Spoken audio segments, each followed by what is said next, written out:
ஓம் சக்தி.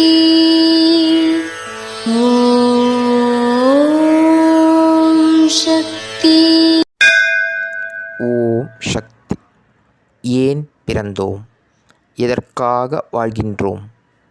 ஏன் இந்த துன்பம்? இந்த துன்பத்தோடு நாம் வாழத்தான் வேண்டுமா என்றுதான் பலரும் நினைக்கின்றார்கள், வாழ்கிறார்கள். அவர்களே அடுத்த பிறவி வேண்டாம் என்று கேட்கும் மனநிலையை வளர்த்து கொள்ளவில்லை. கேட்க வேண்டிய பிறவா நிலையை தெய்வத்திடம் கேட்பதில்லை. இது அன்னையின் அருள்வாக்கு. ஓம் சக்தி பராசக்தி. ஓம் சக்தி.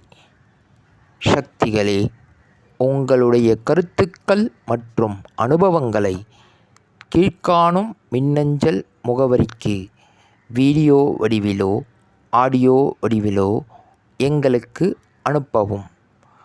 மற்றும் மறுவூர் மகிமை யூடியூப் சேனலை சப்ஸ்கிரைப் செய்யவும். ஓம் சக்தி.